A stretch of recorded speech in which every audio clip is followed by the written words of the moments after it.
Oh, hold on. Hi, guys. So, sorry, to have ice. I haven't been around for a very long time, and I'm just gonna ask you to please forgive me. Things have been a little bit hectic. I am now co-hosting the E-Mix on TVJ. That's every Saturday at 8:30. Woo! Check me out. Shameless plug. I don't give a fuck. It's my video. I can do what I want to do. So it's me, Shalan, and my studio audience is. She's not really here. She's playing Angry Birds. She abandoned me. Love don't live here anymore. Anyway, so let's jump right into it.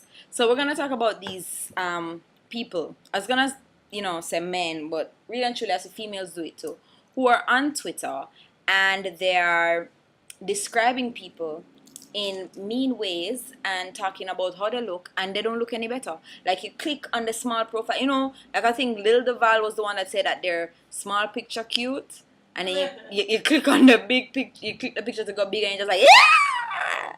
So, how this nigga look like Splinter? That was the rat name out of Teenage Mutant Ninja Turtles, the movie. Anyways, the rat, the sensei. How a nigga going to look like the rat out of Teenage Mutant Ninja Turtles and then describe a woman as a cow?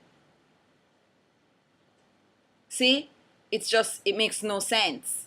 Then I start looking on my Twitter like it's Animal Farm. It really makes absolutely no sense.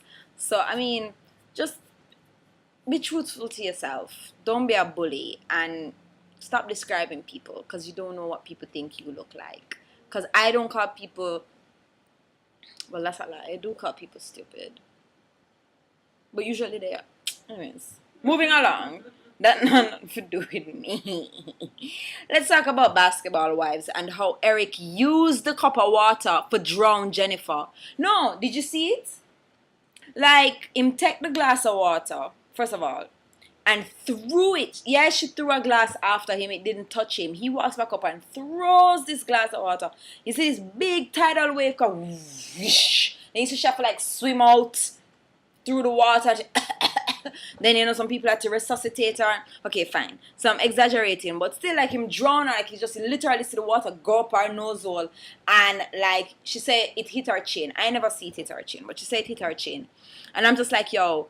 She's so calm for something like that to have happened. If that was me, if that was this young lady right here, it would have, another thing could have changed channel. Because it would so turn into oxygen. That would be an episode of Blood Clot Snapped.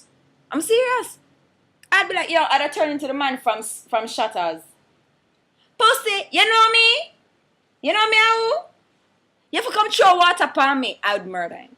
I'm sorry, like, I'd beat up him bump. Like, he's not on him head. Like, I just conk him in it. I do something. I'd be very upset. And I just think that if a man can do that to a woman, he can do anything else to her. That's just me. Like, if a man going look to disrespect a female like that, him can do anything else after that. And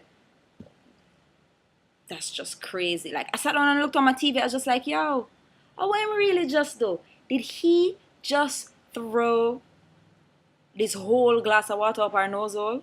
Like, you can use a teaspoon and drown somebody. Like, him really try drown her. Like, him throw the water there with the Holy Ghost. Him baptize her blouse and skirt, man. So let's talk about Bert and Ernie supposedly supposed to get married. Supposedly supposed to get married. Say that 3 times fast. I don't agree with it. But not because of why you guys think. I personally had no clue Bert and Ernie were gay. And it fully friggin' traumatized me. I thought they were like 2 brethren. Like, I thought so too. Like, it makes no... It don't make no sense to me. Like, Bert and Ernie to me were 2 brethren. We live together. Them probably go college, or maybe on the weekend them have like a little hangover situation going on. Them raving and thing, and then they come back on Monday for work and it's sunny day. But I never once thought that they were gay. And people are like, yeah, man, Bert and Ernie gay. I never knew that. Them a Baci man. I had no clue. I still don't think so. You can convince me of SpongeBob and Patrick. Patrick is a big Baci man. But like, I'm Big Bird too, because Big Bird's been walking around with feathers. He's like a big queen. Hey, how you doing? The word for today is be. And count is like a pimp. You know? Baci. I don't know why he reminds me of Lee Scratch Perry, but that's my own issues in life. Um, so like, yeah, I mean, I never once thought that, and I don't think that it should be the case. It's not. Sesame Street is to teach you how to tell time, how to tell colors, how to tell words, how to identify letters, and that's about it. I don't think you should be explaining why you're two brethren. And basically, what that would say to me is that two men can't live together as brethren and not be gay. And I'm not ready to believe that in my 20 odd years of life. I have too many brethren that live together. Anyways, America's presidential race is warming up, and you guys have a candidate called Rick Perry. That's his name.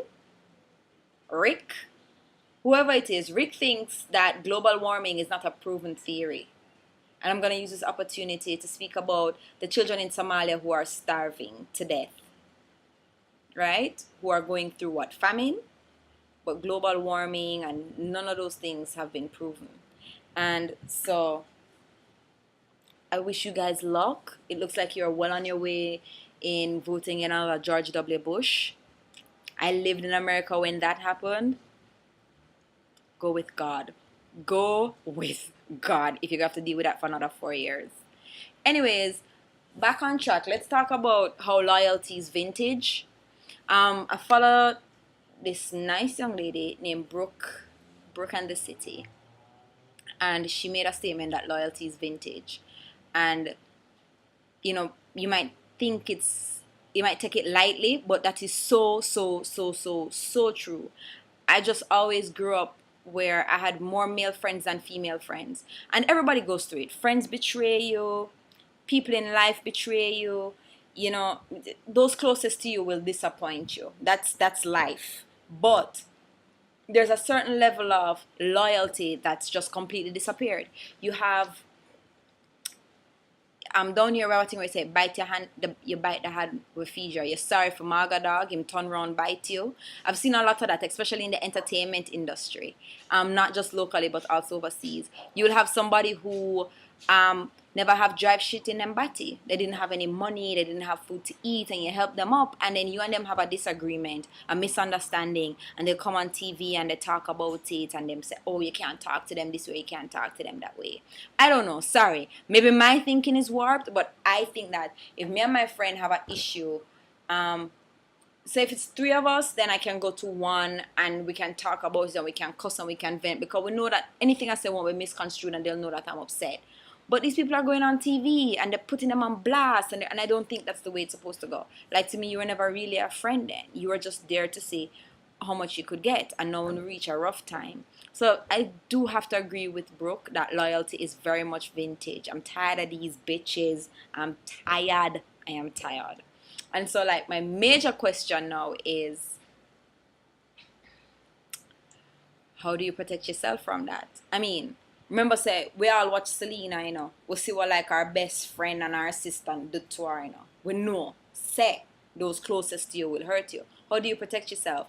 The sad truth is, you can't. No man is an island. You always need friends around you. You just have to be smart about it. And in closing, I'm going to ask you guys and give you my 2 cents on this topic. Do you think that people can love more than one person at a time? Or like? Let's not even go to love. Let's think you can like more than one person at a time. Do you think that monogamy is natural? Studio audience? No comment? Bitch! You're fired! Okay. Anyways, I want to know, do you think that monogamy is natural, and is it possible to love more than one person at a time? Can share the views I told you earlier. Well, from my perspective. Okay, studio audience says that she thinks that we are conditioned by society to think that monogamy is the answer. But in fact, if we were to go out on our own,